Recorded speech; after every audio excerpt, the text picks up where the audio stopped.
Uh-oh, uh-oh. Is that the phone? I know that's not the TV like that. Okay, okay. We running with that this morning. It's Purple Sunday, y'all. How y'all doing this morning? It's your boy Bugatti NYC, and like I always tell you, y'all could have went anywhere. But the fact of the matter that you came here to chill with me, I appreciate you.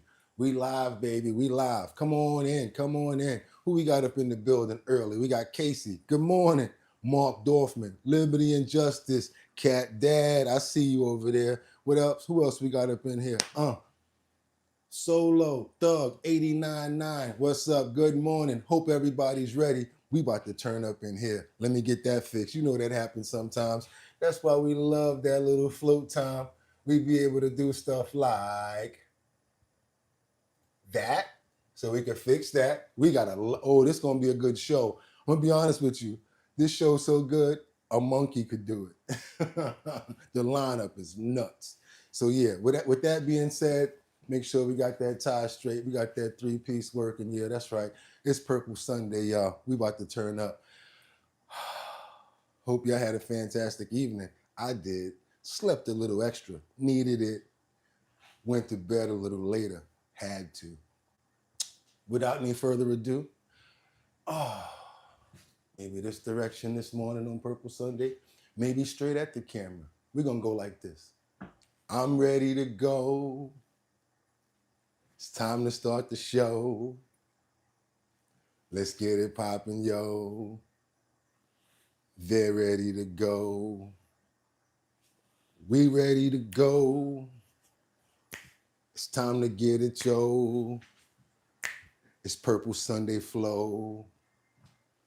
I hope y'all like the show.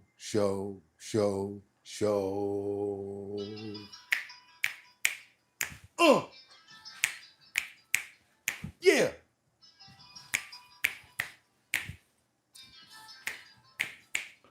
And boy, do I be in that. I be into it. See, when you get into it, it flows the way that you want to. Got all the pores all open and everything like that. I just want to talk to you guys about one thing. Doom, doom, ba-dum, ba-dam, bam. Doom, doom, ba-dam, ba-dam, bam. Doom, doom, ba-dam, ba-dam, bam. Doom, doom, remember this whole life. Where you living in? Take a look around. Y'all know it. At least you got a friend. Come on, lady. On friendly words.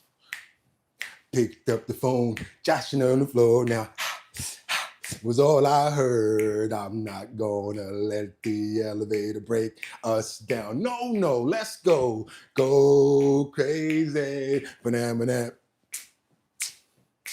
Go. Y'all know why I'm open, right? Y'all know why I'm open, right? For real, he knows all of those Prince songs. You damn right. Cause if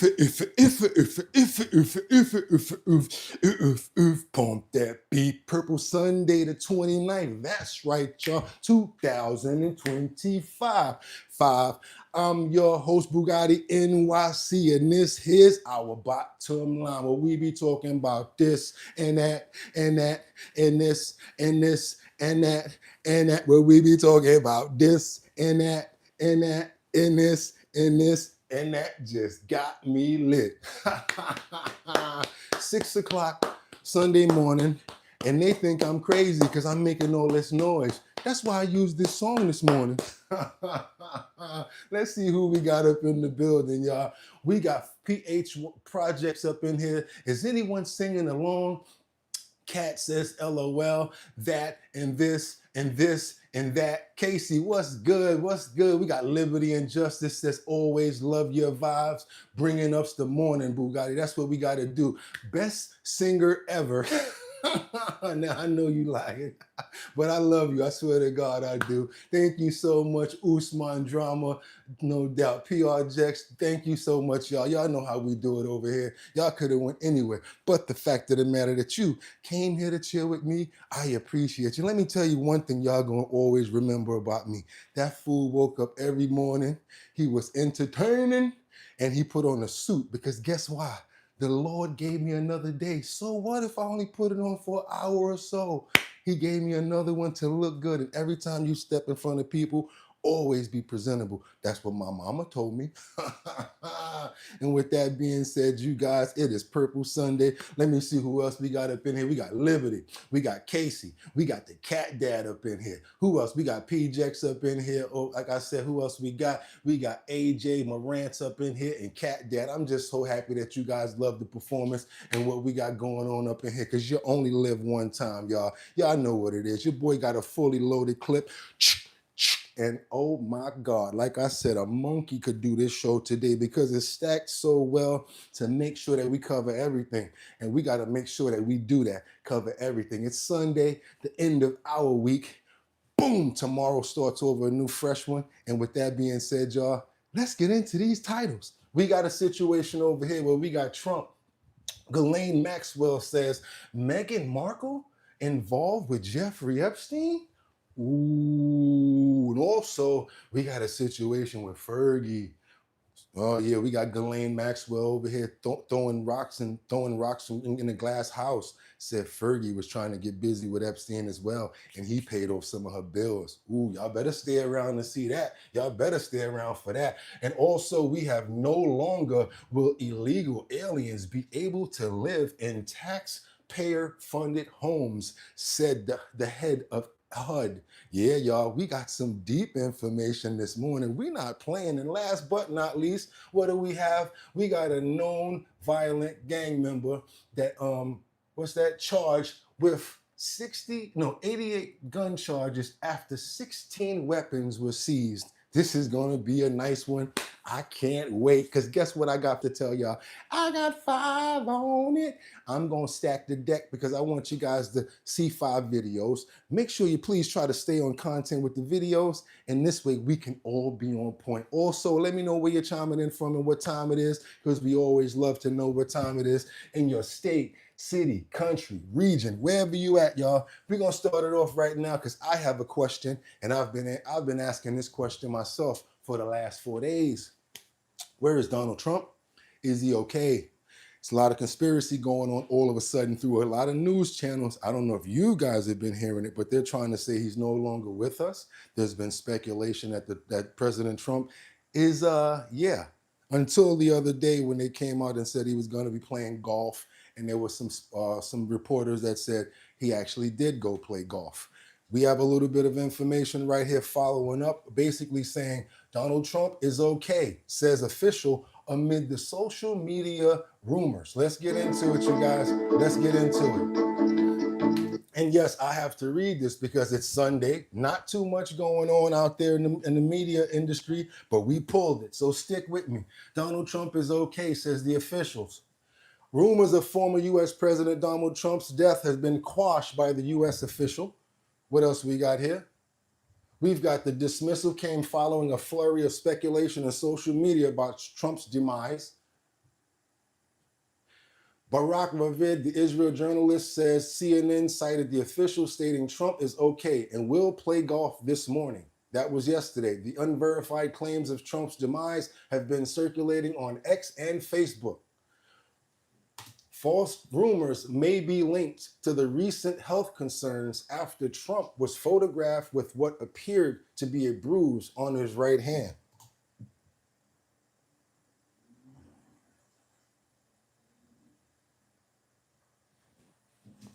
Comments from Trump's very own Vice President J.D. Vance, as well as Simpson creator Matt Groening, discussed the leader's potential passing could also be fueling the speculation, reports The Mirror.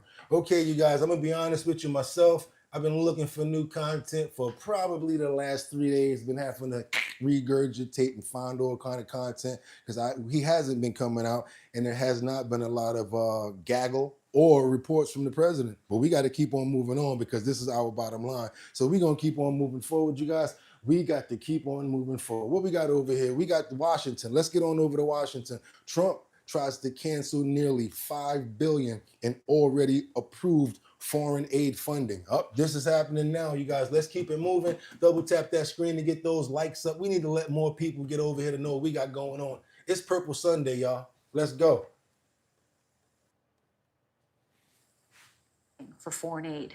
In a letter to House Speaker Mike Johnson posted online by the White House Office of Management and Budget, the president said he was proposing cuts totaling nearly $5 billion. And that includes funding for the State Department as well as the U.S. Agency for International Development, or USAID. Back in February, the Trump administration announced plans to dismantle USAID as well as its overseas operations, with its remaining programs placed under control of the State Department. And in July, the House and Senate approved an additional $9 billion in cuts to the agency. For more on this, let's bring in CBS News congressional correspondent Nicole Killian. And Nicole, thanks for joining us tonight. This nearly $5 billion in foreign aid funding, it had already been previously approved by Congress. So how is the president able to block this additional funding for USAID? Well, we can't say it's a done deal just yet because there are a lot of lawmakers who are pushing back against this from both parties, most notably with respect to the Appropriations Committee, which controls, a lot of the funding here on Capitol Hill and how it's allocated, drafts a lot of the appropriations bills, of course, that ultimately fund government. And so we did hear a pretty strong statement earlier today from the Senate Appropriations Committee Chair, Susan Collins, a Republican from Maine, who basically said more or less that this is an attempt to rescind a congressionally appropriated fund, going on to suggest that that was unlawful. That is also the same language that we are hearing from Democrats like Chuck Schumer, who also called this unlawful, as did Jeanne Shaheen, who oversees the Senate Foreign Relations Committee, who called this dangerous. So $3.2 billion in developmental assistance grants, $838 million in international peacekeeping operations, $520 million for United Nations, $322 million to encourage democratic values in other countries. No, thank you. That last one I can do without. We're going to keep on moving forward. I don't care about encouraging democratic values in other countries. I care about using that $322 million for maybe some homeless people or to help some people get some food or some lodging. Some Americans, of course. Keep on moving forward, you guys. We got Stephen Miller that takes questions from reporters outside of the White House, reports on what sanctuary cities mean to ICE. Doom, doom, doom, doom, doom, doom, doom. They don't mean good to ICE when it comes down to making it easy for them to ascertain and take criminals off of the land. Let's keep moving, y'all. Stephen Miller, let's go. Even journalists may not realize what we mean when we say sanctuary city. It's a term that can have a lot of meanings. It can mean free welfare for illegal immigrants, and often does, and free benefits for illegals, and often does. But the core definition is used by ICE of a sanctuary city is a city where when an illegal alien is charged or convicted of a crime, they're not turned over to ICE for removal. So just as a simple comparison, if in, say, the state of Texas, 10 illegal aliens are arrested for committing a crime and they're about to be released, ICE will issue a detainer and they'll be transferred from the state or local custody to ICE, and then ICE will then put them in detention and deport them. In California, they will not be handed over to ICE. They'll be released at time and place unknown, and then ICE will have to go searching for weeks, months to find them. And in many cases, those aliens will go on to commit additional serious offenses, including oftentimes, as we've seen over and over again, rape and murder. And so that is the reason why it's so essential to prioritize enforcement in sanctuary cities. Can you comment on the... Nope, let's keep on moving forward because we only take about a minute or so. That was 110. We're going to keep it moving because we got the nerve of Kilmar Abreu Garcia. I'm talking about the nerve of everybody in the world. Kilmar Abreu Garcia is asking a judge to put a gag order on Pam Bondi and Kristi Noem.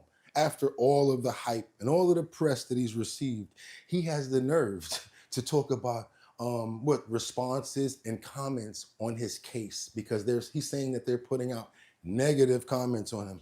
Let's keep on moving forward, you guys. Do you agree with Kilmar Abreu Garcia or do you understand? Matter of fact, let's look at it first and see where he's going with this.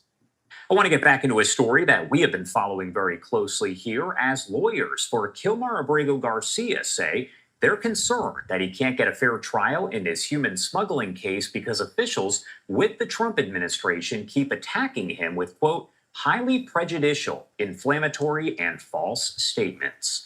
The attorneys are asking a federal judge in Tennessee to order U.S. government officials who are involved in the case. That includes Attorney General Pam Bondi and Department of Homeland Security Secretary Kristi Noem to hold back on their comments. In a filing, What? the attorneys wrote, quote, "For months, numerous representatives of the Igor, please. same federal government that's responsible for prosecuting this case have publicly disparaged Mr. Abrego's character and reputation." They have publicly disparaged his character and reputation by speaking and saying what his record is contending, what he actually did. This is what I have for you, Mr. Abrera. I'm sorry, Kilmar. Womp, womp, womp. Womp, womp, womp.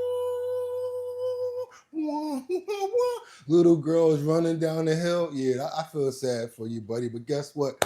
Too little, too late. You got the best lawyers out here. You the one promoting it, doing all of this stuff. Let's keep on moving forward. I ain't trying to hear this crap this dude talking about. He got a lot of nerve. Do y'all hear this? Do y'all hear the nerve coming up? Man, listen, let's get over to Kyiv to more important stuff, where this morning Russia struck and took out 23 people. Sorry to say this is a terrible, tragic situation, but Kilmar, we are playing the very tiny, invisible violin over here for you, my man. You can meet us at the airport and get our bags. We might be there. A day of mourning is being observed in the Ukrainian capital Kiev, remembering those who died in Thursday. The quickest way from a billion points of data to a point of view.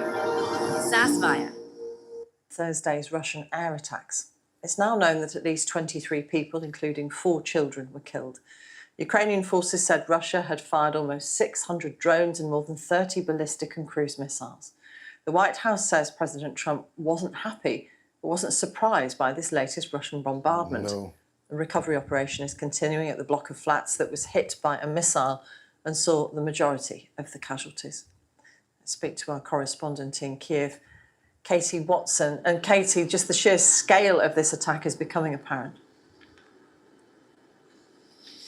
Yeah, so the recovery operation at that block of flats that you mentioned that saw 22 people die of the 23 who died in that massive airstrike earlier on Thursday morning, that has now finished. There are still 8 people missing. But I think, people here are still reeling from what happened in the early hours of Thursday morning. President Zelensky has once again called for strength, not just words, from allies to try and bring an end to this war. And as you said, it is. So I mean, I just don't like it. I don't care where it is. Just doesn't make sense. It's only happening in the urban areas. Like, go in the battlefield and do all of that. Go in the battlefield and do all of that. God, we got to pray for the 23 people that lost their lives in this terrible and tragic event. Want to just bring some peace and resolve, and please, finally, let's get this war over. Too many people are losing their lives in this tragic event. We ask for peace and resolve in this situation, and we ask that soon as possible, Lord. Amen. Terrible, tragic event. Can't go from one extreme to the next without making sure that we definitely give respect to what's going on out there. Crazy, terrible situation right there. We got these other situations. I want you guys to get ready for this. This is a situation of stuff that's actually going on. We got drones targeting the Russians in the battlefield. They're begging, and there's a devastating battlefield attacks, you guys. I don't know if y'all can take this. Y'all don't want to watch this, tell me to stop the video. Just put red circles inside the video, inside the chat. Let me know if you want me to stop this video, because this is some graphic stuff that you're about to see right now. I told you guys, we got a high-powered hitting show today. It's not just going to be all smiles and giggles. It's going to be about some real stuff that's happening. And on the battlefield, I just talked about that just now. You guys can't handle it. Y'all could tell me to cut this video off. I'm going to be paying attention to the chat. So I definitely don't want to, hurt anybody or make anybody feel any certain kind of way. This is actually Ukrainian FPV drone targets begging Russian soldiers in devastating battlefield attacks. Actual footage. Let me know if y'all don't want to see this while it's going on. Here we go.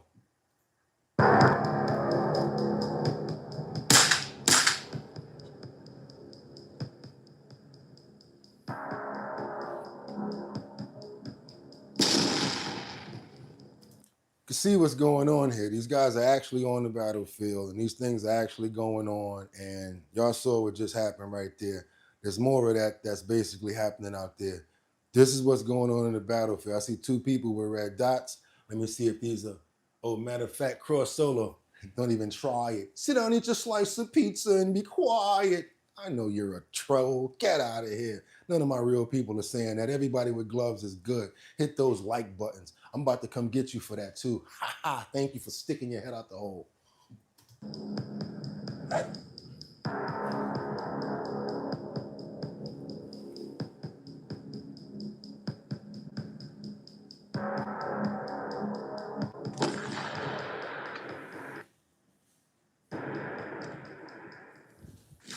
Newly released drone footage from Ukrainian operators captures a series of devastating FPV drone strikes against Russian troops, highlighting the increasingly lethal role of drones on the modern battlefield.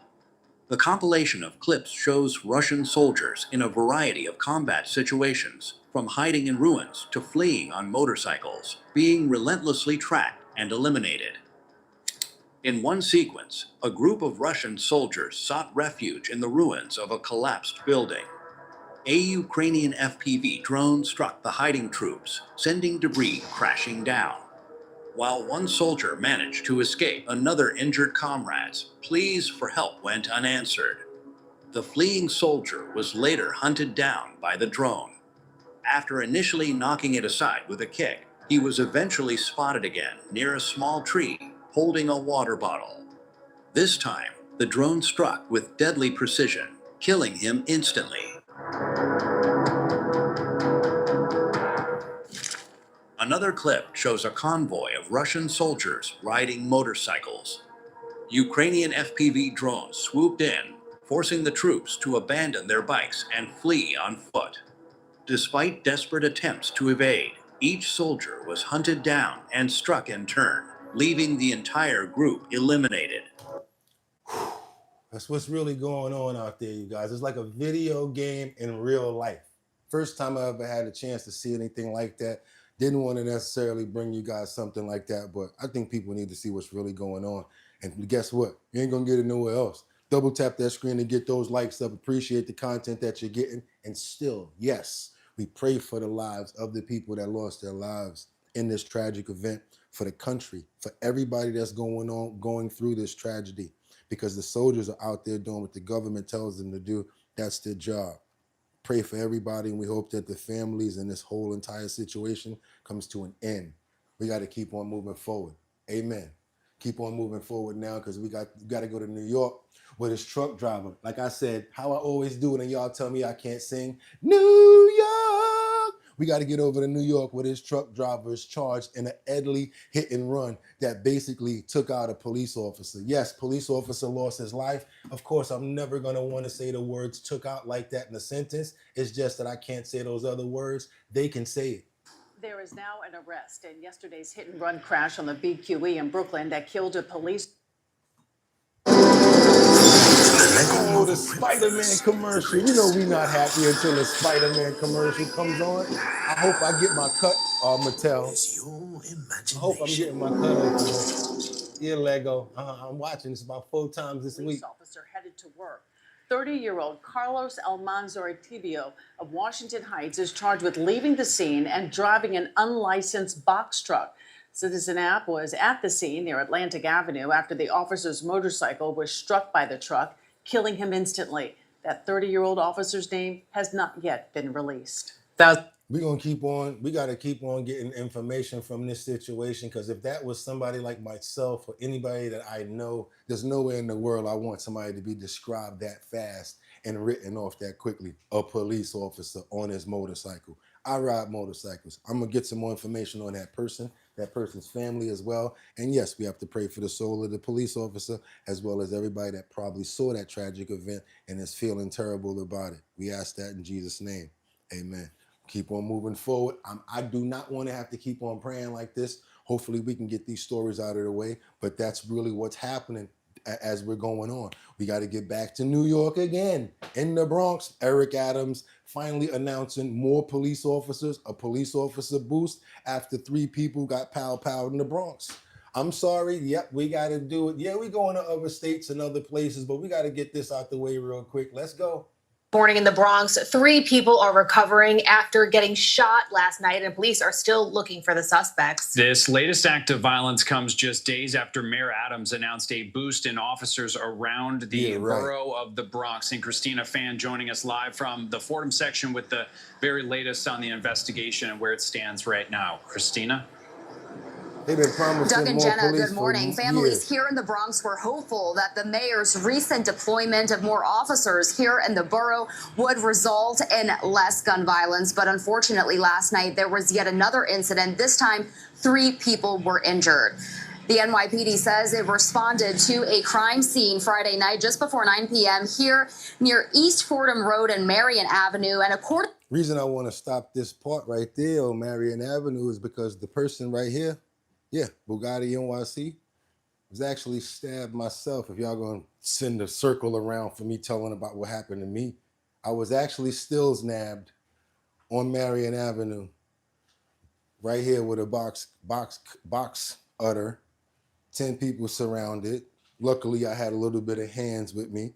The guy I went to help ran. Yeah, so that goes a whole nother story about coming to help people.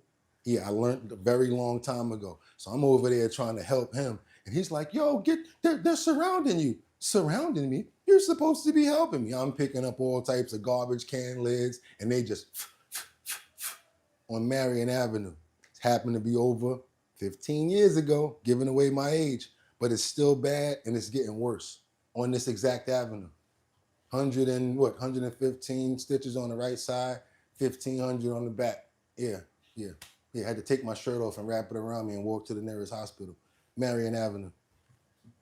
According to the NYPD, a 17-year-old boy was shot in the thigh and the ankle, a 20-year-old man was shot in the knee, and a 28-year-old man was grazed in the head. All 3 of those victims were taken to a local hospital in stable condition. There has been a rash of shootings across the Bronx in the past week. Saturday night, 1 man was killed and 4 other people were injured when shots were fired during a community basketball game inside Haffen Park. That incident was followed by a string of unrelated shootings a few days later, prompting Mayor Adams to announce that the NYPD would send in 1,000 new officers to the Bronx, along with expanding hours for so-called summer violence zones and stepping up patrols at parks. Police say they are still searching for 2 men in connection to last night's shooting. There are 2 more follow-up stories just like this in the Bronx, same location.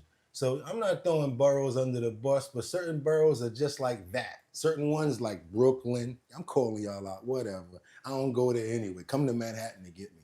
Bronx, ain't going over there neither. I used to say like this, you couldn't pay me to live in Brooklyn. Free rent, no thank you. When I used to have to work out there, it used to be like this from dusk to dawn. What time is it? It's about to get dark. Out of there. Call me what you want, but guess what? I'm still here to tell it. All them people that was talking crap, don't try to fight the feeling, because you know what? The streets, they have no resolve and they do not care. Do your boy a favor, double tap that screen and get those likes up, because now we got to get into some Jeffrey Epstein information. The estate in the House, the House committee has subpoenaed the estate. Oh man, we about to turn up now from here on out. We got it locked and loaded. I can't wait myself. I want to see all this stuff coming up. The Republican-led House Oversight Committee has issued a subpoena to the estate of convicted sex offender Jeffrey Epstein. It is part of its examination of the government's investigation into Epstein. The subpoena requests more than a dozen categories of documents and includes material from 1990 through August of 2019. Lawmakers are also looking for entries within a book created by Epstein's associate, Ghislaine Maxwell. It was for his 50th birthday. The Wall Street Journal reported last month that President Trump had allegedly signed a letter in that book. The president denied the report and called it fake in a defamation lawsuit against the publication. The Republican... Okay. Let's keep on going, y'all. So what y'all think about the subpoena? I know they just paid out over, 220, 70, I would say about $300 million that the Jeffrey Epstein estate has already paid out to victims. We're going to keep on moving forward, because now we got to get on over the good times. Anytime you're feeling baby, good times. Y'all know they shot Good Times in Chicago? Yeah, but Governor Pritzker, he's not having a good time because he's basically telling President Trump, do not come to Chicago unless you want some deep dish pizza.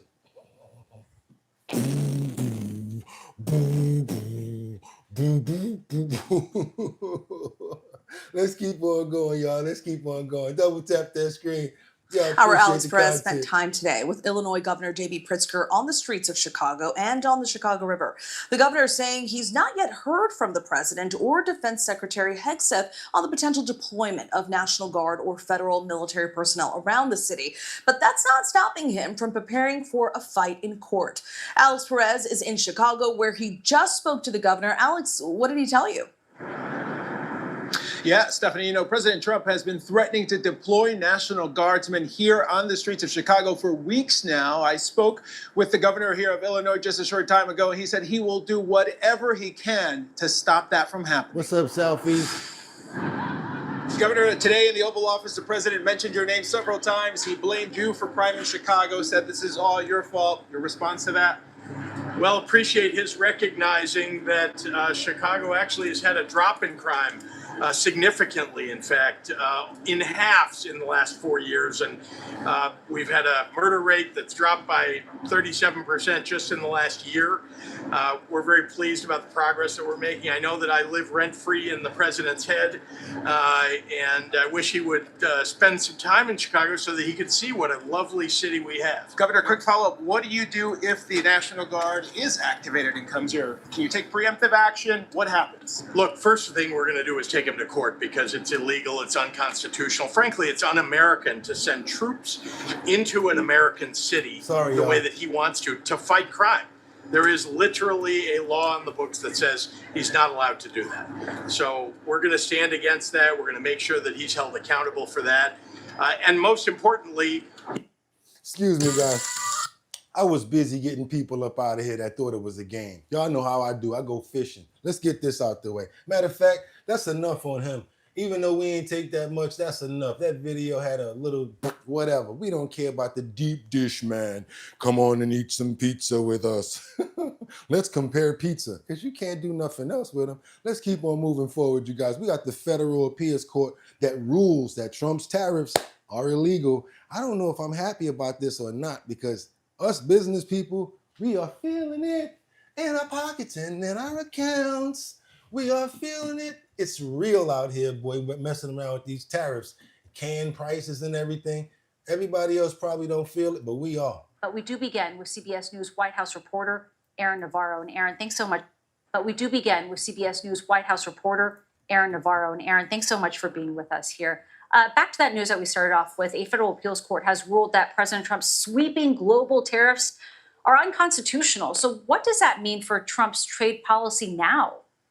Yeah, Nancy, good to be with you. That order essentially states that the International Emergency Economic Powers Act, the legal basis that President Trump and his team have said is the reason why he can have those reciprocal tariffs globally, is not the legal basis that they should have, that he is not authorized to do so under that act. They say that tariffs, quote, are a congressional power. In terms of what this means, in a separate filing, you saw the U.S. Court of Appeals for the Federal Circuit say that the order will be withheld through October 14th. This essentially gives President Trump and his lawyers time to appeal this to the U.S. Supreme Court, setting up a high court battle over his tariffs. He already said that he's not going to remove them. President Trump has already responded and saying that he don't care. And I'm sure he's going to get those lawyers in there to stack that deck and say, okay, you know what? You don't want to do it for this reason. Let's do it for that reason. I'm going to be honest with you guys. I'm not 100% with these tariffs because we are feeling it out here. Potato chips they probably put a little more in the bag, but yeah, they still cost too much. Gasoline prices, cost of living, high energy rates. We got a winter coming. You guys got oil coming up. We got to buy new clothes. You're going to need a winter coat. You're going to need some boots, new tariffs and stuff on all of the clothes, y'all. Think about it. Even the stuff that y'all try to get shipped on Temu, all of the cheaper sites and stuff like that, where you try to go to Fashion Nova and all of that. Yeah, all of that stuff is going to get increased. Why? Because of shipping tariffs, not even the regular cost. They're going to catch it at the border and smack another price on it because of the tariffs. Keep on moving forward, you guys. let's go to this New York again, Brooklyn, Coney Island. I want you guys to notice the once people get used to getting comfortable with something, like illegals get used to, I'm going there, get used to doing something and they feel like it's their responsibility and they own something. It happens a lot. Like we got a lot of people that live in tenement buildings that say, I've been living here for 30 years. This is my block. What? First of all, you're crazy as a busload of retarded kids trying to get to school on Sunday. How about that one? Number two, 30 years you've been living in that building, paying that rent, high rent in New York. Fool, you could have had a mortgage. This is my block. No, it ain't. It's that landlord that's in Miami. It's his block.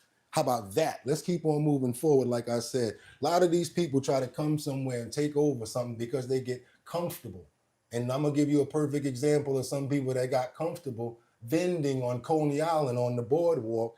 They got into a fight. Next thing you know, ching, ching, ching, ching, ching. Bladeism came out because that's what they used to. And yeah, people got hurt and police came in and checked this out. Let me let them tell a story because I can't because of certain parts of it might get me in trouble. Let's go. Dispute between two illegal vendors on the Coney Island boardwalk. Thanks for joining us on News 12 Brooklyn. I'm Heather Fordham. News 12's Daniela Rodriguez has the exclusive detail on the chaos from the Coney Island boardwalk. Craziness. Exclusive images reveal the aftermath of a brawl between two illegal vendors on the Coney Island boardwalk. One woman in handcuffs, another slashed with a knife. I see crazy stuff like that all the time. Jeezy thought it was just another night on the boardwalk until he watched officers take a woman into custody. Meanwhile, they're interviewing the guy that's selling pre-rolls out of a baby stroller. Okay. Right in front of him. What he didn't realize was that arrest followed a violent fight. I'm actually shocked because from what I seen, it was two short little women, so it's kind of a little crazy. Police arrested and charged 36-year-old Maria Paquiza with 2 counts of assault. We're told she got into a verbal argument with another illegal vendor, but things took a turn when she punched a 42-year-old woman in the face, hit her with an umbrella, then grabbed a knife, slashing her in the arm. We didn't see any vendors setting up shop along the boardwalk today, though we did see more parks enforcement officers patrolling the area. Jeezy says he understands why many come to the boardwalk to make a living, but even small disputes between vendors can quickly spiral out of control. Everybody got to support their family, you know. Some people obviously are put in a different position than other people, so as long as you're being safe and keep other people safe around you, know what I mean? And not get into knife fights, stuff like that. News 12 made several attempts at reaching NYC Parks for comment on the incident and ongoing enforcement of illegal vending. Do you guys understand what just happened right there? They had to pick him. I'm talking about that needs to be, that's bigger than, ain't nobody got time for that. They literally picked the guy that was selling pot to interview. He had it in his hand with the big fake thing like advertising with an empty baby stroller. And they interviewed him. Y'all ain't catch that part. We're gonna keep moving forward because the Houthis, the prime minister of the cabinet, the prime minister and the cabinet, they out of here. Israel military says they believe that they took them out. These Houthis, remember the Houthis? There was still part of them left, certain part of the fraction that was still out there. Well, guess what? They're trying to say that they're no longer with us anymore. I can't say certain words. I'm gonna let them say it. International here. The Israeli military does believe the Houthi terror group's entire cabinet was killed in a strike in Yemen Thursday, including the prime minister.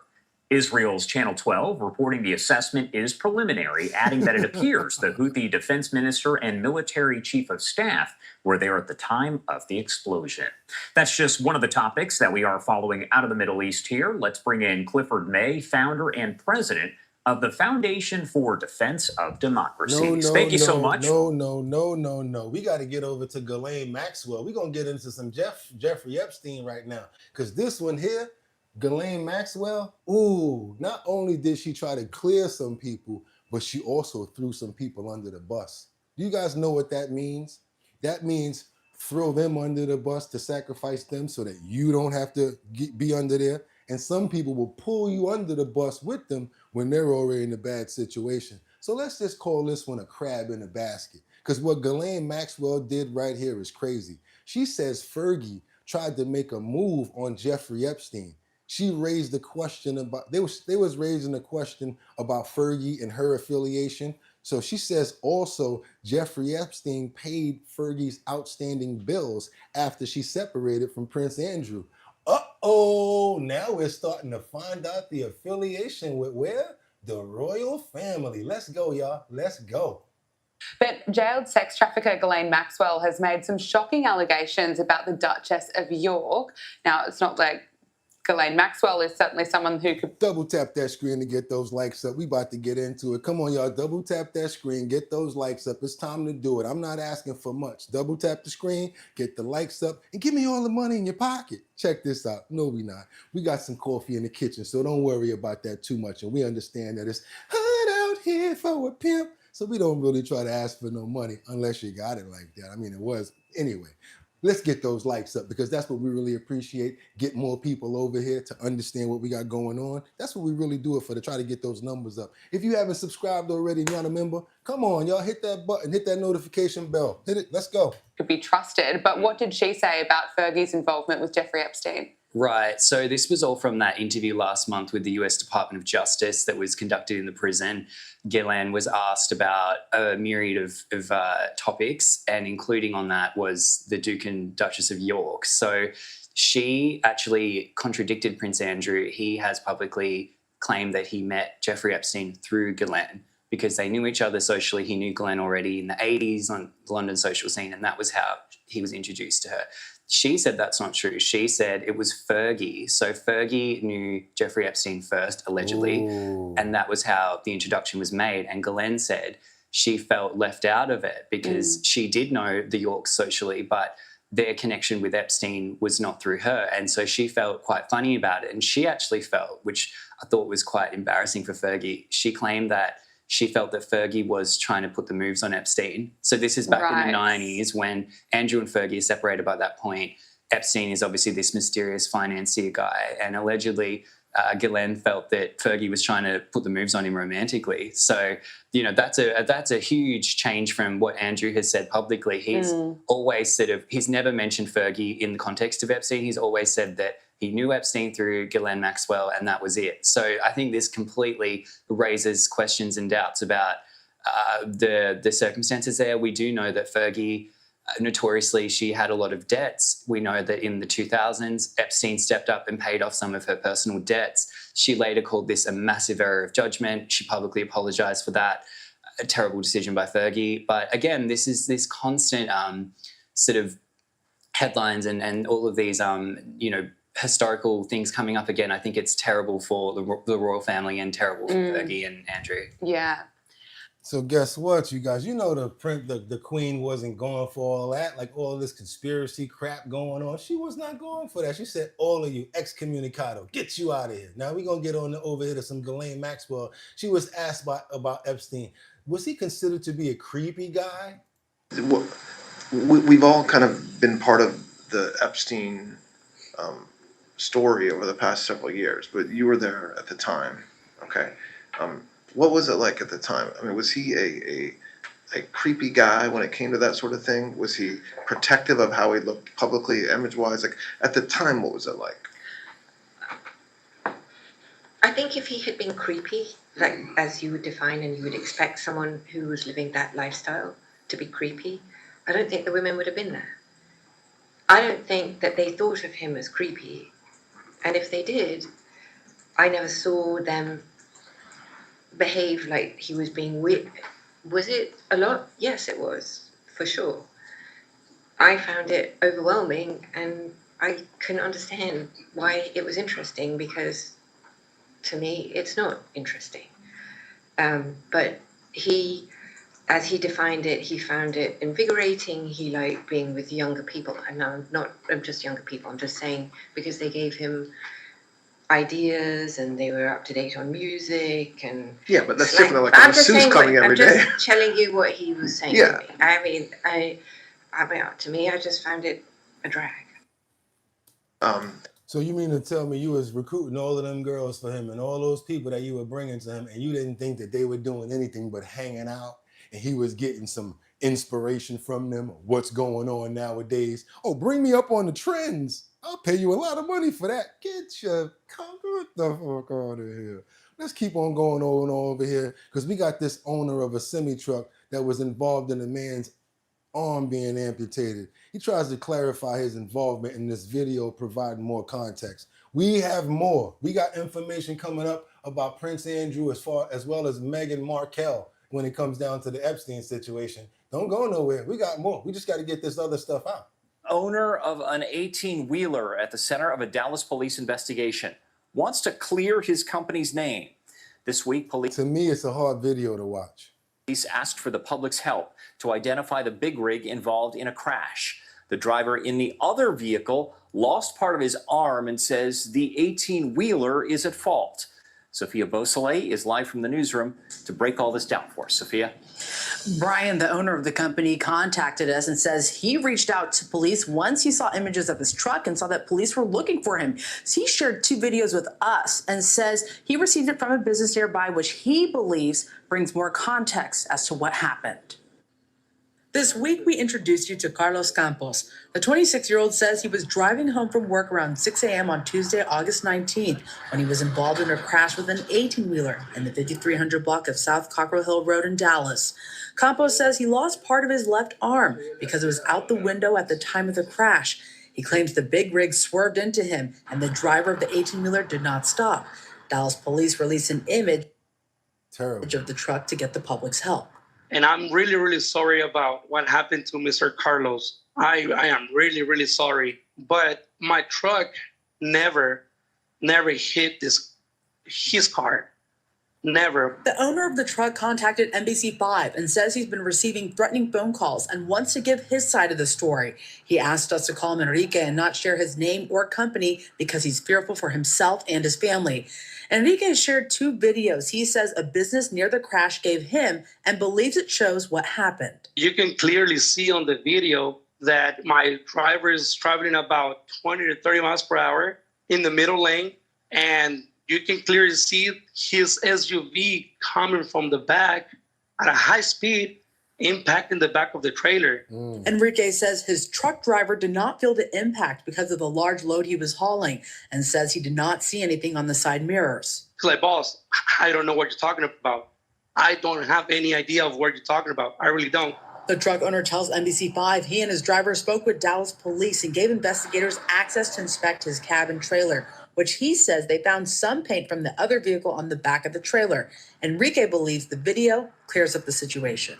What do you guys think about that? I do not want to see that guy with his look missing, Ill's arm like that no more. And yes, we still got to pray for him because he lost part of his body. We're going to pray for his soul and hopefully he gets through this tragic situation because that's a bad situation right there. But we saw that driving and looks like he tried to squeeze through there. And why would you do that with your arm sticking out the window, man? Come on now.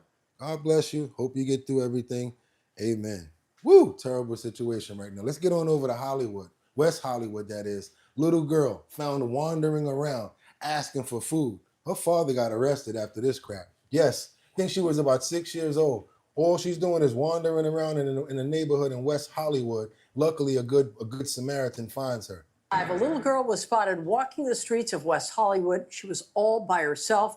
And your pants and that outfit is off the chain. You've been crushing it all week. I know you can't hear me, but whoever your stylist is, been getting busy with you, boo. That red the other day was fire. Someone called 911, and now her father is under arrest. Our NBC4 Investigates team learned about it exclusively from the LA County Sheriff's Department. NBC4's Carver Dickinson live in West Hollywood to explain what deputies found when they approached her. Karma. Yes, we're right here along Orange Grove Avenue where that little 5-year-old girl turned up, according to neighbors, looking like she needed help. Now, this is a street that is just north of Santa Monica Boulevard, so a pretty impacted area, but it's a quiet residential street. It was about 11 o'clock Wednesday morning when deputies got that call. Essentially, someone called 911 to report that a 5-year-old girl was walking around asking for food. Authorities say they found concerning marks on that little girl's neck and other parts of her body that didn't look like they came from a hand. Neighbors described them to us as lacerations that looked like they were infected.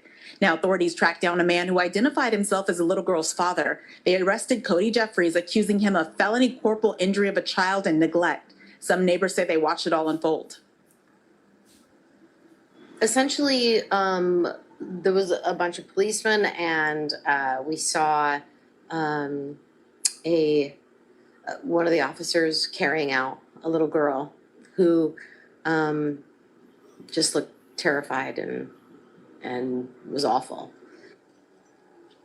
Neighbors also described seeing the child's father that was detained shortly thereafter. Now, later that day, now, again, we're talking about Wednesday, another unaccompanied child would make headlines. This is the Santa Clarita story we've been reporting on, where a 6-year-old girl wearing a T-shirt and a diaper was found in a shopping center near a major intersection. That child, who authorities say is on the autism spectrum, had only her iPad and a chihuahua with her. It turns out the little girl had walked away from her apartment about a half a mile away. That child's mother arrested for child endangerment, but released on her own recognizance. They all got locked up, and I hope they do get out and learn to take care of their kids. But do me a favor, watch your head. Yeah, think about what you did while you're riding around, so that when you get out, you don't do it again. Come on, y'all, double tap that screen to get those likes up. We over here with exclusive content. We got to take care of the children. Got to get all this information out to make sure that you are up to date on all your current events. It's Purple Sunday, y'all. Come on, double tap that screen. Let's get on over to Minneapolis, where the Ooter's dad details what happened before the attack. You guys heard about what happened the other day. I can't say that word. That's probably what threw you off. I say Ooter and let them say the other word. Let's go. All right, we're learning shocking new details about the trans school shooter in Minneapolis, what police found at the home, and what the gunman's dad said happened shortly before the attack. Fox's Brooke Taylor has been digging into this story, and she joins us live from Minneapolis. Brooke. Trans killer. Hi, Jason. Well, we're now learning from police that they have spoken with the shooter's mother after initially saying that they couldn't get into touch with her and that she hasn't been cooperating. It's not clear exactly what that conversation entailed, but I have learned that she decided to hire a criminal defense attorney. Yeah. I spoke to that criminal defense attorney. I asked why his client hired him. He told me, quote, she is completely distraught about the situation and has no culpability. Now, police have not said whether any family members potentially face charges. A new search warrant, meanwhile, revealed reveals the shooter, 23-year-old Robin Westman, left a car at the scene, which was registered to his father. That father told officials the shooter was with a romantic partner. They were living together, recently broke up, so he moved out of that home and was living with a friend. Police searched Westman's father's house here in Minneapolis. They found a tactical vest, 2 computer drives, and documents, according to that warrant. Westman's father told police that his child once attended Annunciation Catholic School, where this happened, and the church, and that his ex-wife had also once worked here. The warrant states police found the shooter dead from a self-inflicted gunshot wound to the head, wearing black tactical gear and carrying at least 2 long guns. The 2 young children who died have been identified by family as 8-year-old Fletcher Merkel, whose father said the young boy loved his family, friends, fishing, and all sports, and 10-year-old Harper Moisky, whose family said, quote, her laughter, kindness, and spirit touched everyone who knew her. Hundreds of people in this community have been showing up to pay their respects to these families. 18 others were injured, and tonight we're told that 6 are still in the hospital, 5 of them just young, innocent children. Terrible, tragic event, you guys. We definitely have to get better with stuff like this. I mean, like, oh man, terrible, tragic event where these kids are losing their lives. Some people like this. God, pray for the souls of everyone that lost their lives, as well as the children that saw this going on, the tragedy of everybody and the bad feelings that's going on. We're going to try to shed some light on them, give them some sort of strength. We ask this today in Jesus' name. Amen. Terrible situation right there, you guys. We got to get on over to San Antonio. Another situation where an Amber Alert was canceled after a 3-year-old was found safe and her mother was arrested. I don't know if it was a him or her, because they're not giving too much of information about the child. They're just saying it was a 3-year-old. But again, more information and bad situations here.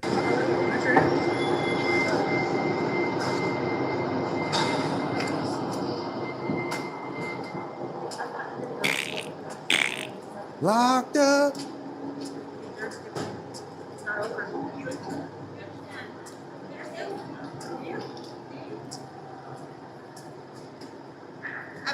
crime. Can somebody tell me why I'm being arrested? Can somebody tell me what my rights are?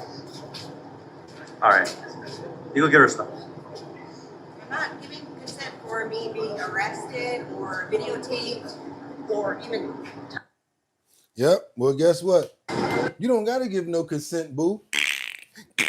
Because you already inside. You got some time to think about what you did when it comes down to that Amber Alert that finally was canceled. And yeah, I don't know what she did or whatever, but she looked like she a little cuckoo for Cocoa Puffs. Do your boy a favor, double tap that screen if you appreciate the content that you're getting on Purple Sunday, y'all. Let's go crazy. Let's get nuts. Like she looked, right? She looked like a little nuts. She went with the title of the show. Let's keep on going, y'all. Got to get back on in Washington Heights. I got to be a little quiet on this one right here, because this is what goes down in neighborhoods that I know about.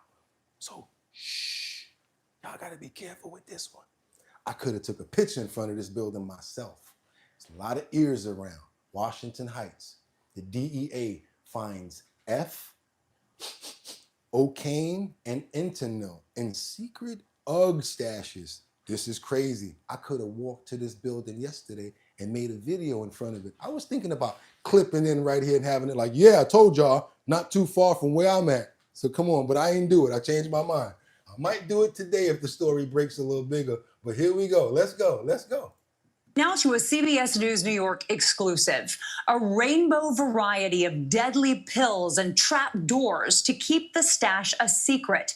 It was all part of a multi-million-dollar drug bust that went down inside a Manhattan residential building, and neighbors say they had no idea.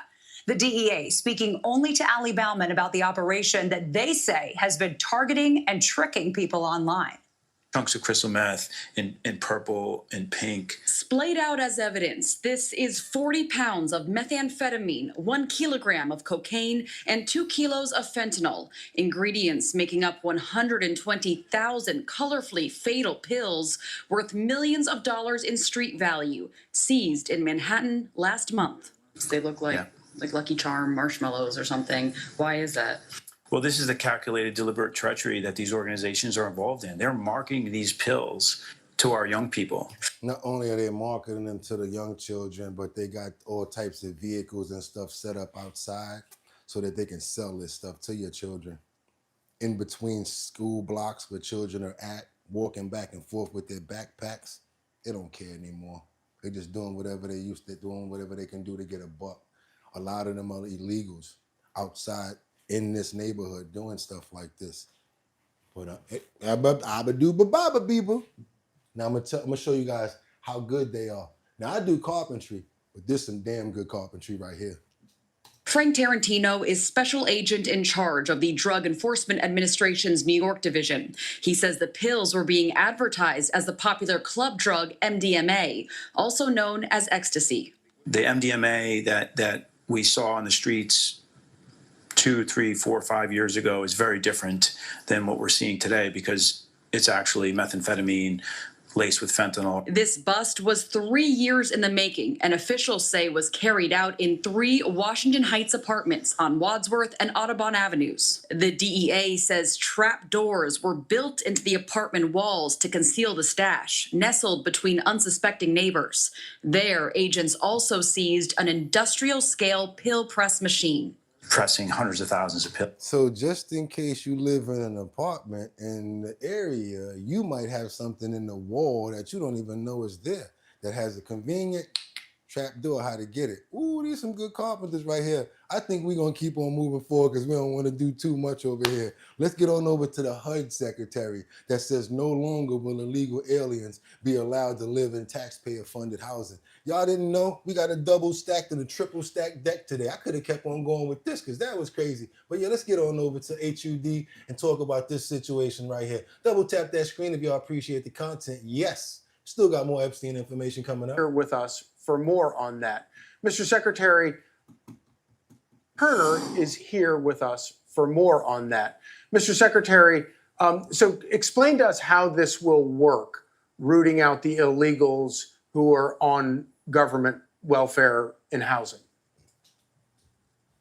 Well, Charlie, it's great to be with you. And you alluded to it. President Trump is serious, not only in cleaning up the crime in our streets, but also American citizens will be prioritized when it comes to living in HUD-funded, government-funded housing. We just sent out a letter to the DC Housing Authority, and it has been received by them. And as you said, they have 30 days to give us a full, comprehensive account of everyone living inside of DC housing authorities that are receiving Section 8 vouchers or any type of HUD funding. We want the names, the address, the number of people in the unit, the size of the unit, the cost of the unit, and they must give us their American citizenship status or eligible immigration status. No longer will we allow illegal aliens to live in taxpayer-funded housing here in America. In the last administration, in the Biden administration, Charlie, they turned a blind eye. They didn't collect the data, but those days are over. We are collecting the data to make sure the illegal aliens, and for that, criminal activity, no one doing criminal activity is living in HUD-funded housing, which is literally on the backs of taxpayers in America. What has been the reaction of authorities in these sanctuary cities to this effort? Well, you know, they don't like it, but it doesn't matter. It's the law, Charlie. We're going to uphold the law to its fullest extent, as you've seen with President Trump, as you've seen there with Tom Homan, Secretary Noem, and others. We're going to uphold the full extent of the law. And at HUD, we will support the president in this. Charlie, there is 18,000 units, households in DC Housing Authority right now. And it costs about $400 million of taxpayer money and assistance to housing, just in DC alone.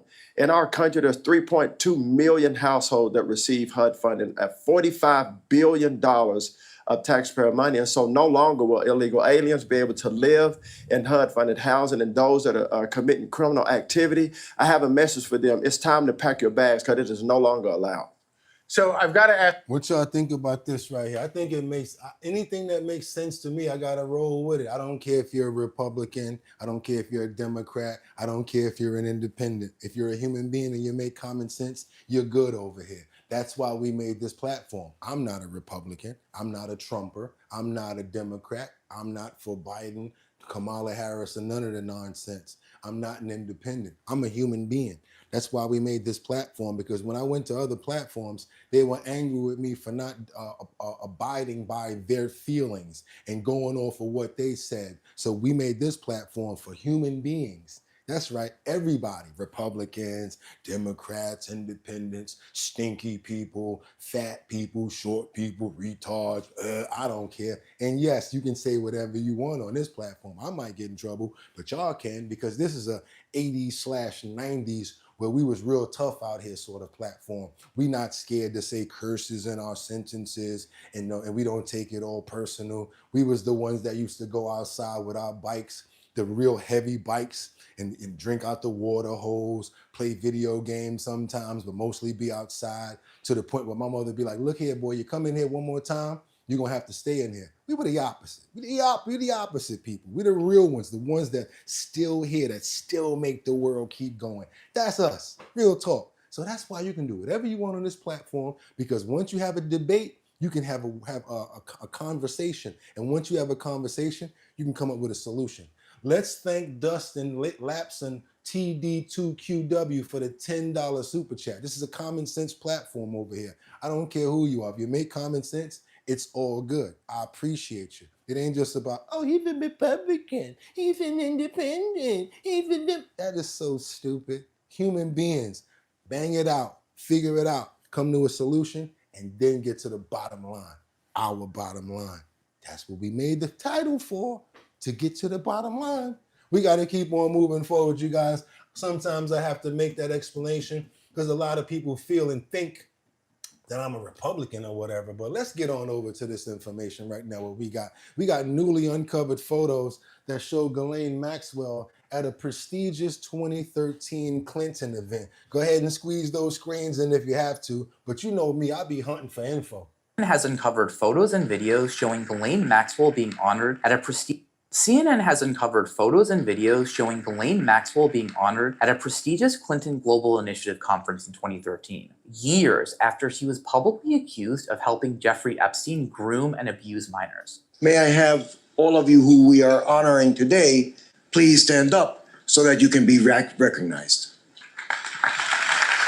Maxwell was at the 2013 conference representing a nonprofit she founded, the Terramar Project for Ocean Conservation. Information reviewed by CNN shows Maxwell was on a list of people who were approved for complimentary access to the conference, and that access would have been personally recommended by either Bill or Hillary Clinton, according to a source familiar with the event. In response, a representative of the Clinton Foundation told CNN that 600 comp tickets were given out that year, and Maxwell's access was made at the staff level, which included former President Clinton's office. At the time that Maxwell was honored, British and American newspapers and tabloids had been covering Maxwell's involvement in the Epstein scandal for years, starting with a publicized lawsuit that mentioned her in 2009. In fact, she had been served a subpoena for that lawsuit while leaving a different Clinton Foundation event that year, which was reported at the time by the New York Post. The allegations surrounding Maxwell gained international attention in 2011 when Virginia Giuffre told the UK's Daily Mail that Maxwell had recruited her as a teenager for Epstein and had been involved in the abuse herself, which Maxwell denied at the time. But in 2021, she was convicted of 5 sex trafficking-related charges and sentenced to 20 years in prison. Clinton staff had barred Maxwell from events by 2011, according to a source and information that we reviewed, which makes her appearance at the Clinton Global Initiative 2 years later even more striking. But a representative of the Clinton Foundation told CNN, if that happened, it wasn't widely communicated. Maxwell was in Clinton's orbit for years, attending a reception for donors at the White House in 1993, and even co-hosting a fundraiser for Hillary Clinton's presidential campaign in 2007. A spokesperson for Bill Clinton told CNN, this is about someone working on ocean conservation, attending a charitable conference 12 years ago, along with thousands of other people, and nothing more. No, it's not. You know it's not, because how did she get that clearance after the fact that you guys said that you didn't want to deal with her no more? What did she have on you? And how did she get into intertwine with Hillary? Eatzagate possibly, but I know y'all gonna try to talk about conspiracies and all of that, but we got to keep on moving forward because now we got Ghislaine Maxwell. They're saying that she exposes Trump's weakness in the Epstein connection. Yeah, we got to go on all sides of this right now. We're not just playing favorites. We're not doing that. We're going everywhere with it. Let's go, because you know a lot of people don't like Maxine Waters. I don't know why, but anybody know who Esther Anderson is? Do anybody know who Esther Anderson? Y'all know who I'm talking about. You're a fish-eyed fool. You know who I'm talking about, right? I hit you with this purse. Lord have mercy. You know who I'm talking about. Esther Anderson from Sanford and Son. That's who she reminds me of. Come on, y'all. Deal with us when we come back. But they got to deal with us when we come back. And on the streets of Washington, I want everybody to have a sign, talking about Epstein and Trump and the pedophiles, okay? Yeah, I mean, you're right. He's throwing everything up against the wall to talk about that. I mean, you name it, he's trying to do it because this was hurting him. And he personally called a bunch of conservative podcasts, radio show hosts, TV hosts, telling them, hey, stop bringing this up, stop talking about it. And that shows you right there how weak and impotent they are. Oh, they're very weak, and so many, for some reason, are afraid of him. But, what we have been taught, by our forefathers and foremothers, that we have to be in the struggle and we have to be in the fight. We don't get intimidated. You know what I'm saying? I've been talking with some older people, and they said, we're going on the street. How could you be talking to older people, Susan B. Anthony? Come on. Oh, and what y'all gonna do when y'all get on the street, be out there like this? Now, y'all know y'all shouldn't be doing this out here with your stuff going on. They gonna be shaking and walking up with they walkers. What are you gonna be doing? Come on out of here, Aunt oh my gosh. Oh, I just can't even call it right now. She's old as dust. Got the nerve to be talking about, I've been talking to older people. They don't get much older than you, Miss Waters. Let's keep on going, y'all. Double tap that screen to get those likes up if y'all appreciate the content that y'all getting right now. Maxwell drops more disturbing comments on Meghan Markle, leaving people completely speechless. What was the connection with Epstein and Meghan Markle? What? Are you serious? Now, we done went through the connection with Fergie, but what's the connection with Meghan Markle? They're trying to say that there's a possibility that Meghan was going to leak some information about Fergie and Andrew. Ooh. This time, It's none other than Ghislaine Maxwell.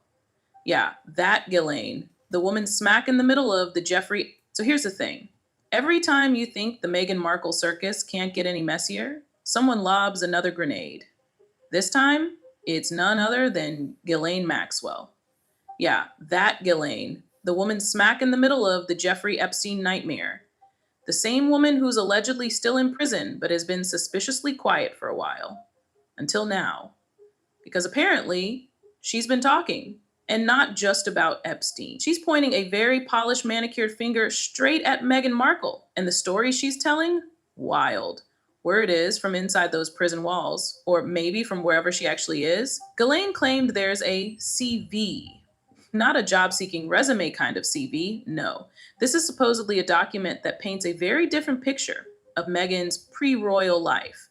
One that's less Hallmark actress and more adult-themed entertainment and private role-play situation. And the phrase being tossed around, playing the adult game, it sounds vague enough to deny, but juicy enough to raise eyebrows. And it's not just tabloids running wild with it. This came from a leaked prison statement. That alone is enough to break the internet. Now, Meghan's defenders were quick to jump in, calling the whole thing slander, a distraction, a desperate smear campaign. And honestly, it does sound extreme. But here's the kicker. The person fueling it isn't some Twitter troll. It's Ghislaine Maxwell, a woman who was actually there in Epstein's social circle, right, at the core. If she's naming names now, people are going to listen, even if it's through gritted teeth. Then, just when it looked like things might explode, the court stepped in. A U.S. judge denied the request to release Epstein's grand jury transcripts. The official reason? Safety and privacy of the victims. Okay, fair. But if there's nothing there, as the judge implied, why not just release the thing and be done with it? The public's not stupid. Okay, these are going into your feelings now. I wanted you to see the beginning part that they were talking about and all the connections and everything. We're going to dig deeper into that situation. They're trying to say that Meghan told, like, look, I'm going to go tell the queen what's going on with all of this stuff. Went and told the queen, boom, messed up everything with Andrew, I guess. I don't know what they're trying to say. We're going to keep on trying to pull layers back off this onion until we get it as best as we can. But it's getting deeper. It's getting crazier. Let's keep on going now because we got to get on over to North Texas, where a man lost his money to a cash trapping scheme. I want you guys to be careful with this. This happens at those drive-up ATMs where they do all sorts of things to try to get you for your money. Anytime I can find somewhere to save you guys some money from being lost to anything, I always try to put some fat on your brain for that. Please pay attention and make sure you do not get caught up in these ATM scams. It's one of the quickest transactions you can make. I was just looking to go take some money out of the ATM. But now, it could be one of the most costly. And it just really made me mad. I got stolen from. A new scam has crept its way into Plano. And it hit Jonathan Hogue on July 20th. Just an example of somebody out there not caring about other people. It's called cash trapping. Police say it happened twice at the Bank of America on Preston Road. So Plano police say the suspect would place a metal device right where the cash normally comes out. You'd hear it pending, but you'd never actually see the money come. One of the transactions was less than 200 and the other one was several hundred. Jerry Minton with Plano PD says Ayut Ariel Ayova is the culprit behind it all. These are pictures from banks in Plano, Louisville, and even another country. He had multiple warrants out of Canada, I think a total of 56. He says Iova is a Romanian national with previous law enforcement contacts.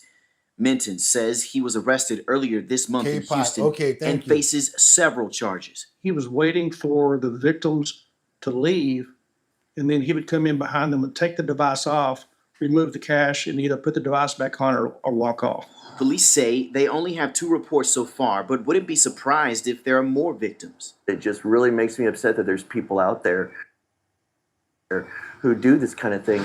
Hogue, along with police, urge you to speak up if this costly theft happened to you. I don't want what happened to me or anybody else happen to anybody else. So basically what he does is he puts a device that basically covers the front where the money's coming out. The money actually goes into there, it falls in, and then he comes back later and snatches the part off and basically rides away with all your dough. And yes, there's no way to really pay for it. And somebody in the comments, you made a lot of sense when you said the bank should be responsible and repay those people their money. You don't got no security there. It's not those people's fault. That's y'all fault. And you're right in the comments. They're responsible for that. FDIC. Yeah, thank you. We're gonna get on over to St. Louis where we got this sheriff lawyer, the sheriff St. Louis, where the sheriff lawyers called deputies' actions thuggish in a removal case that heats up. We've been following this sheriff over here for a while now, you guys. Yesterday we reported part of the story, and now we're going to continue with more of this story in St. Louis. Let's keep going. First on Fox, behind closed doors, witnesses are now being interrogated in an attempt to remove the St. Louis sheriff from office. Fox 2's Chris Hayes fought to get inside while obtaining a video of a deputy who's been fueling this controversy.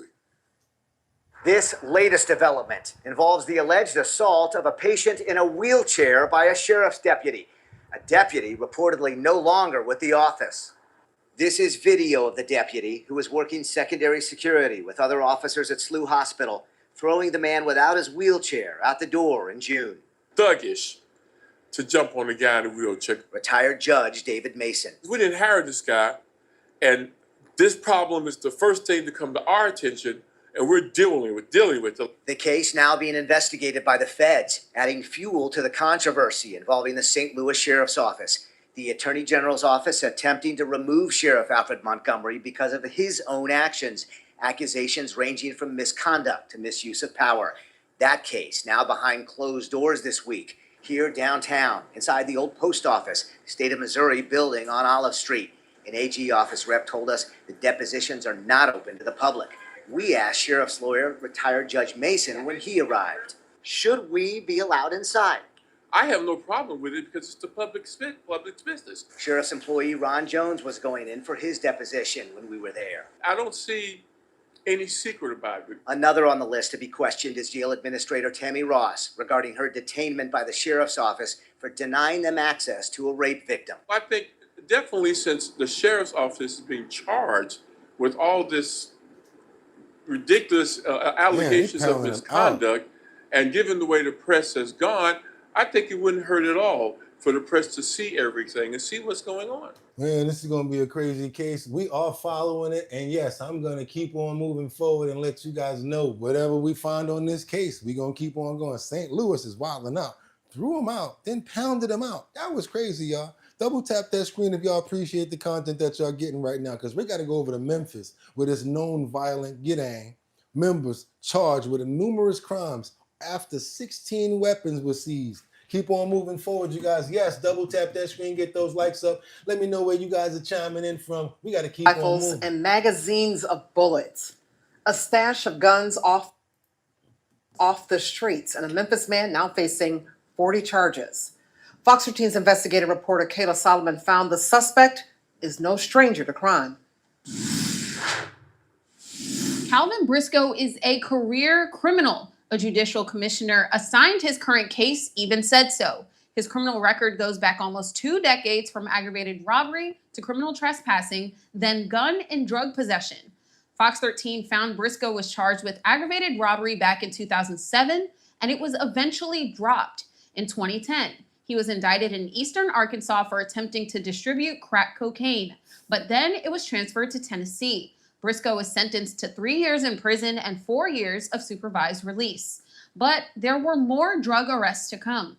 In 2022 and 2023, Briscoe was caught with and arrested for possession of more drugs and guns, which was a felony since he was a convicted felon by then. Both times he was assigned a bail amount and was able to bond out. This time, Memphis police say they took 16 different guns, some of them with illegal switches on them. Officers say Briscoe is a known violent gang member, and 3 of the guns they found were stolen. Briscoe has not made his first court appearance yet, but a judicial commissioner has assigned him a current bail amount of $350,000. No, they gave him bail. That probably he gonna get over 10% of that and be right back on the streets. I see they don't give you any sort of problems over there. Y'all can carry anything y'all want out there in Memphis. Crazy story right there, y'all. Be careful out there. Double tap that screen if y'all appreciate the content. Now let's get on over to the United Kingdom real quick, because we got this Royal Guard.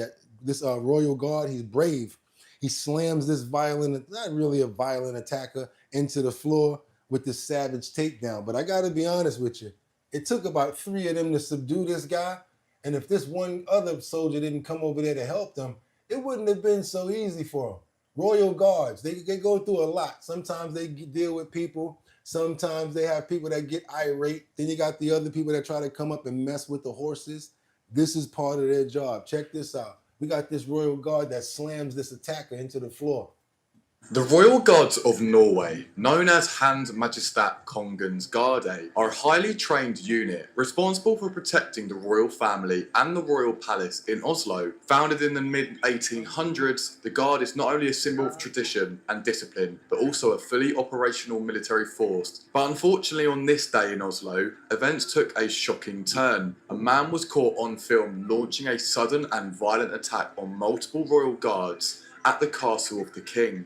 Eyewitnesses were stunned as he punched, shoved and pushed his way into the guards' formation, trying to disrupt their ranks. Despite the chaos, the guard showed remarkable discipline and restraint, standing firm and quickly neutralizing the situation before it could escalate any further. The man continued his aggression, but the Royal Guards responded with controlled force, and in a dramatic moment, one soldier in full gear broke away, approached the attacker, and with swift precision flipped him onto his back onto the ground. The suspect was pinned down and held effectively, ending the disturbance.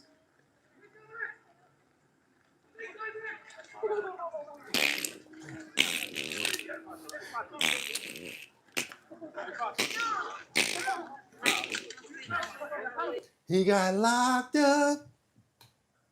But what I do have to say, the proceeding was pretty interesting.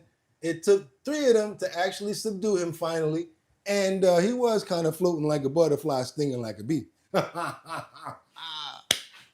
What y'all think about that? It took 3 of them to take him down. Come on now. And he was playing with them at the beginning. Y'all saw he was trying to like he was doing it for the Instagram or whatever like that. And then he like, let me get up out of here. Got his way out. And then that one guard came over there and was like, oh, you can, damn you, down to the ground. Let's go. Let's keep on going, y'all, because, ooh, if a rhino can crush a watermelon like this, I don't think I'm going to be around the habitat ever, ever, ever. Or if I'm ever around the habitat of a rhino, I want to make sure that I have a watermelon just in case he's hungry. Because look at what a rhino can do to a watermelon, y'all.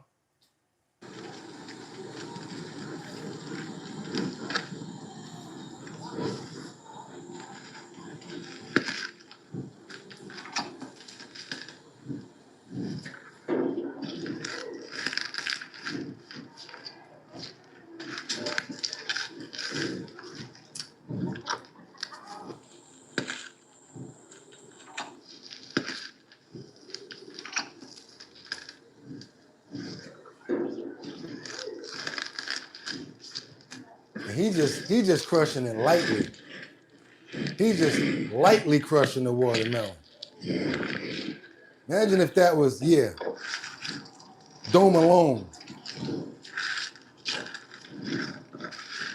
Yeah, we love the animals, y'all. Give it up for the animals. Double tap that screen for the animals, no matter what kind of animal it is. I think it's actually cool. What y'all think about that right there? About the rhino crushing the watermelon with the tusk right there. He didn't need no utensils. He didn't need a knife. He didn't need a carving blade. He just used that tusk that was on the top of his dome. Yeah, y'all, what y'all think? That was pretty cool, right? What y'all think about that? Men, we got Mad Crush. Didn't want to see a Mad Crush. Yes, we are not getting close. Okay, yeah. Yeah, definitely. I like seeing stuff like that. Come on, y'all. If y'all love the animals, come on, let me give you a thumbs up. Because they say the majority of our followers and our friends and our co-hosts here are animal lovers. I want to know. Y'all like animals? Thumbs up. Let me know if you love animals in the chat. Come on, y'all. I'm an animal lover. So if they're trying to say we all love animals. So we got a whole bunch of animal lovers here. I think that would be cool. Uh-oh. We got a lot of thumbs up over here. Y'all love that pet dog, your pet cat dad. Pit bull. Okay, I love it. Somebody got a pit bull. You know I love the pit bulls. Oh, yeah, that's what's up. What you got? Oh, somebody got bunnies. Somebody got a dog. Thumbs up. Come on, y'all know y'all love the dog. My cats, okay? My cats on me now. Juan Carlos, Casey, thumbs up. Yeah. Cat dad, I already know you love cats. I already know. Liberty and Justice, bunnies are cute. Yeah, all of us love animals up in here. I'm so glad to know that because soon we're going to be starting off a rescue and we're going to be trying to save as many animals as we can. Right now, I want to let you guys know something. I never break character, but I want you to understand something. We created this platform to help each other as well as animals, as well as other people, as well as people altogether. We have someone that we're trying to raise some monetary for right now, and it's not that much money. If it's $50, that's fine. If it's $100, that's fine. We don't ask for that much money. So today, what I'm going to do with any money that we received in the super chat, I will be giving it to this person because they're having a monetary issue and they're always with us every single day. And I wish I could say it, if they want me to say it, I hope they don't mind me saying their name, but this person is with me every single day. She's going through a lot of medical situations and she can't work. She's not the type of person that can work. She's in another country and basically whatever money we make today, plus another $20 I'm gonna put on top of it myself because it's hard out here for a pimp too. But I'm definitely gonna try to take up a donation for the rest of the day as well as, let's say, tomorrow's episode on Monday. Whatever we make Monday, we're gonna donate that monetary to Rebecca Lanya and Bueno. And we also wanna pray for her because she's going through a lot of medical ailments right now. She does not have the wherewithal or the capabilities, Lord, in order to fight and go through all of the stuff that she's going through. She doesn't have that much monetary, you guys. So whatever we can do to help Rebecca. I'm sorry, Rebecca, for putting you out there like that. But sometimes you got to let your friends know what's going on in order for them to help you. And I actually love you to death and I don't want nothing to happen to you. So if we can get together and make a small donation to Rebecca, I really would appreciate that, you guys. So today, anything that we make and tomorrow, that goes all to Rebecca Lanya and Bueno, Grand Rapids, Michigan. And that's how we get down around here, you guys. And just to let y'all know, if y'all trying to make some money, hit that link in the description. And guess what? You guys can make up to $500. Fill out a survey. You'll make some money and I will make some money too. That's right, you guys. We got $4.99 coming in for the donation for today. And anything from today as well as tomorrow, Rebecca, that's all you, boo. That's the power of what I can do to help you out. Because you know what? That's what the platform should be for. And you guys got to understand, no disrespect, y'all got to stop being so cheap. Because y'all are tighter than a roach's ass. And we need money out here. Y'all be thinking that these suits is free. You think Rebecca need money? Lord have mercy, do I need some help? Jesus, $2. You know what my friends be saying? You be having all them people watch you and they can't give you $2 each. I don't be trying to disrespect nobody. I just shut up and come to work. And I appreciate the members who actually come here and pay for the gloves and the subs. I appreciate the trolls because YouTube give us a little bit of bread. Don't let this ring fool you in these earrings and these little bit of suits. It's New York and I'm on this. I gotta look good. It's real out here. Sadly, people gotta see you broke, down, beaten down before they can help you. Shouldn't want to be like that. You should help people because then they can turn around and help you. Keep on moving forward, you guys, because I'm going to tell you like this. Sometimes I don't want to do this show no more. Sometimes I'll be ready to quit because it's hard to do, because I don't make that much money here, because YouTube gets all of the bread and I don't. You know who keep me going? Rebecca, Lanya, and Bueno. People like Casey, people like Liberty and Justice, Ten Majen, Mark Dorfman. You know what I'm saying? People I could just say off the top of my head. I don't want to do this every day, but I do it because I know you guys depend on me and because now I'm addicted to it as well. So there go the truth. The truth is out.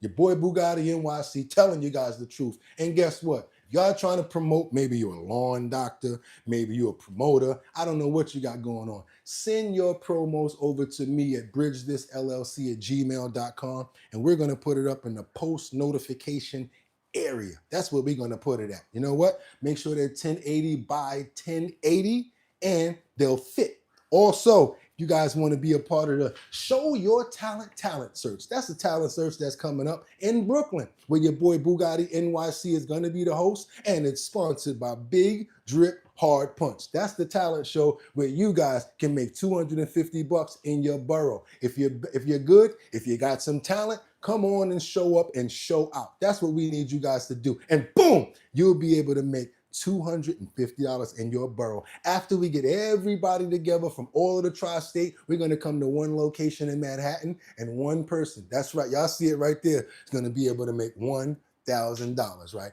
Sponsored by Big Drip Hard Punch. Somebody's on the website right now. If you want to join that talent show, all you got to do is go to the website, go to the first page, boom, join the mailing list, and you're lit. That's what you got to do today, you guys. Also, stay healthy, stay focused. Problems present opportunities. Anytime you see a problem, oh my God, it's so devastating. Guess what? You still got to deal with it no matter what. We got another super chat going to Rebecca for tomorrow. Appreciate what you do. Another $4.99 super chat. You guys, thank you so much, and show appreciation for this person here, Jen MC777, because they didn't have to give us jack. Real talk. We appreciate everything. $1.50. Boy, do I wish I had Candace Owens chat, because she be getting fat. No doubt. But maybe we'll build up to that. Back to us and what we got going on here. We like to help each other no matter what we can do, in any kind of way that we can do it. So with that being said, stay healthy. Don't worry about problems. You know why? Because as long as the Lord that you believe in gives you another day to bang that nail and get it right, you got another chance to do it. Rebecca, that go out to you. I don't want you to. Don't you be having no bad attitude out here and feeling down or whatever like that. You got people that care about you every single day. Understand that, because I care about you. I got your back, and there's mad people in the chat that care about you too. Keep on reporting us in the emails, letting us know what's going on, and we're going to continuously keep praying for Rebecca. We're going to pray for Casey. We're going to pray for Mark. We're going to pray for Spilker. We're going to pray for Liberty and Justice, Timogen. We're going to pray for who else? Batty Lynn up in the building from Detroit, Michigan. Who else we praying for? We're praying for everybody that basically shows us love, and even if they don't show us love, even the trolls, everybody. Shout out to you, amen, and God bless all of us. Y'all know what it is, and y'all could have went anywhere, but y'all came to the #1 show on YouTube. Y'all see it right there? H+. We go an hour plus, bottom line, and that's what we about, because y'all could have went anywhere. But the fact of the matter that you came here to chill with me, I appreciate you. So until tomorrow, y'all know what it is. My favorite day, Monday, because they got to pick up the phone. Get them. Peace. 1.